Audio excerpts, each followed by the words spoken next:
Well, I haven't made a video like this in a while. We're going to talk about wrestling.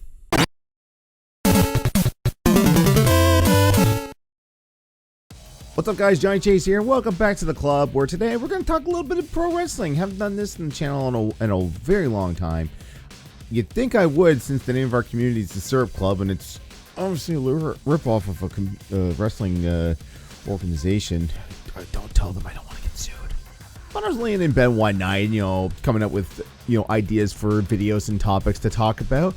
And something dawned on me. I find a lot of pro wrestling YouTubers love to bring up, whether it be in top 10s or editorial videos, the Triple H reign of terror. Full disclosure for me, I cannot stand that topic anymore. I think let's bury this topic with the Montreal Screwjob, the tragic passing of Owen Hart, the Monday Night Wars.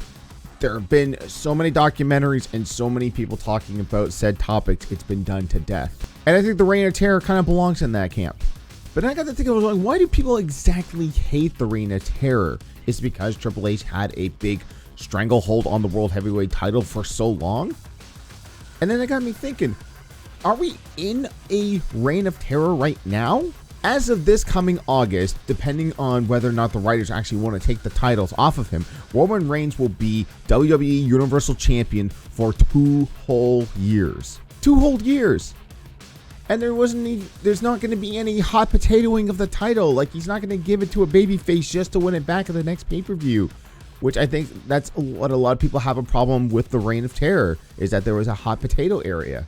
So why do people lump the Reign of Terror with Triple H and say it's probably one of the worst eras and the worst things to happen in wrestling in a very long time versus Roman Reigns, but they don't call it a Reign of Terror? Let's do some digging. So first we're going to talk about Triple H's reign, and then we're going to talk about Roman Reigns' reign. So it goes like this. After SummerSlam 2002, Brock Lesnar beat The Rock to become the undisputed WWE champion. They then held a little tournament or number one contenders match on Raw. Triple H ended up winning that. But that night, Stephanie was like, nah, Brock's going to be on SmackDown exclusively. The next Monday, Eric Bischoff brings out the old WCW championship belt. The one worn by the likes of Ric Flair, Sting, Hollywood Hogan, Goldberg, and just gives it to Triple H because he was the number one contender.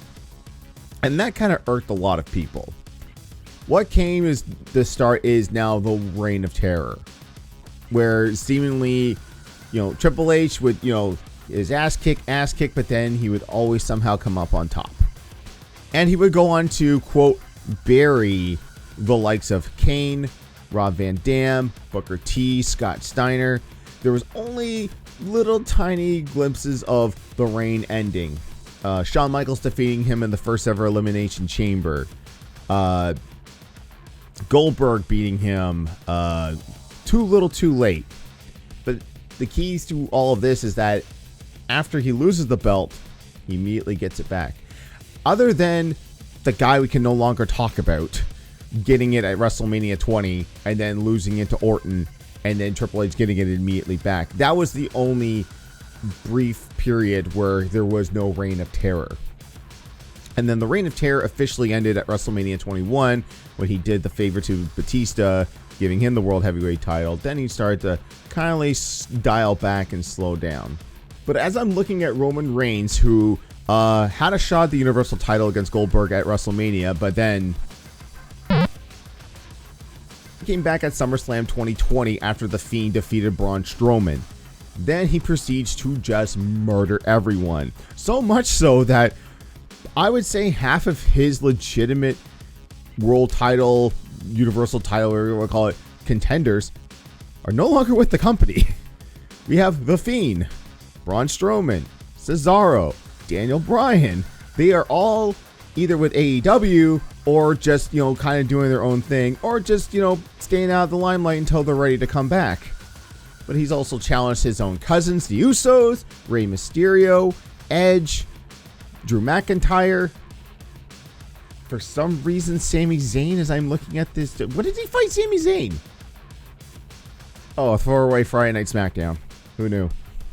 He's also fought Kevin Owens, Seth freaking Rollins.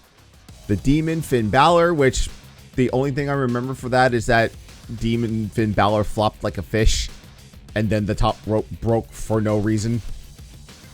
He even took out Big Match John Cena.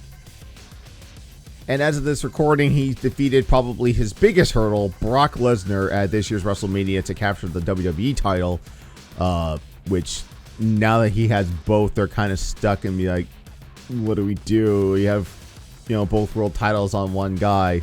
So again, it draws the question that's like, why are we so fixated on Triple H and his, quote, reign of terror when he was willing to do the job a little bit for some guys, but Roman Reigns has had this, like, gigantic grip on the Universal title and has no signs of ever letting it go.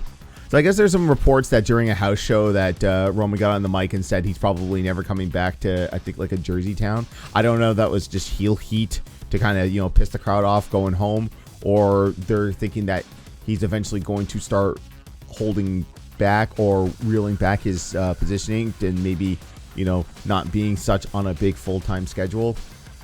But whenever I watch news reports by YouTubers talking about like the current state of WWE and Roman Reigns' position, none of them kind of bring out, it's just like, oh God, he's still Universal Champion. Like, please, enough of this.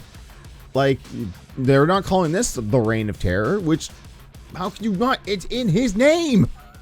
So I'm just going to iterate this right now because I don't think I said it at the beginning of the video. I have no hate for Roman Reigns whatsoever. Like, he's perfectly serviceable. I mean, he's like the biggest star in WWE right now. He's kind of deserving of his spot. He's worked hard, and especially with this heel turn over the last 2 years, I think he's done some of the best work of his entire career, post Shield. But I kind of think I know why people are not calling this the Reign of Terror versus, Triple H's. And that's, I think people genuinely like Roman Reigns. And I think a lot of people gave Triple H guff in 2002 for just being handed the World Heavyweight title and having such a grip on it, minus like 2 or 3 short title reigns where he eventually got it back. And they always want to bring up the fact that, yes, he was dating Stephanie McMahon before they got married, and now he's, in the McMahon family. But I think a lot of people tend to forget that he was a world champion before he ever started dating Stephanie. Like, I think by the time he started dating Stephanie, he was already a 2-time WWE champion, in the absence of Austin being out with the neck injury. So you can't really say there was a McMahon influence there. And also, too, like, again, it's another Reign of Terror that a whole lot of people tend to talk about, and that was Jeff Jarrett's initial, like, run in TNA when he first started the company. He held on to that NWA title for so long. I kind of forget that there were moments where Ron the Tooth Killings, AJ Styles, Rhino, Raven, Christian were NWA World's Champion before they eventually made the TNA World title. And I guess it's like for that period too, it's just like, oh, you run the company, why are you the champion? That's kind of maybe why people are like, they consider that a Reign of Terror. He had his grubby little mitts on it.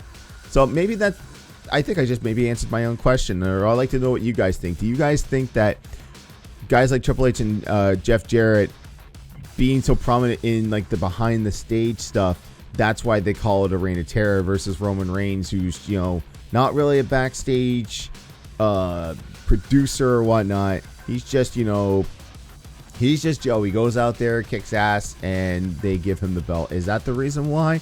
I don't know. Maybe I'm thinking about this way too much, but I had a thought about it last night and kind of wanted to get it down on video and then find out what you guys think. Also, too, let me know if you want me to talk more wrestling on this channel, because we used to do it a lot. I used to do live reactions and post reactions to wrestling pay-per-views. My wife and I watched the second season of Total Divas, and I got super bored when they switched out casts. And those videos tend to do really well. So we'll test the waters with this. I got a couple more ideas, but let me know if you want more wrestling. Let me know in the comments down below, or like the video. And hey, if you want to join the club, be sure to subscribe. Also, we've got Syrup Club merchandise in the link below. Get yourself a t-shirt. Until then, I'm Johnny Chase, and I still don't have an outro. We'll see ya in the next one. Take care.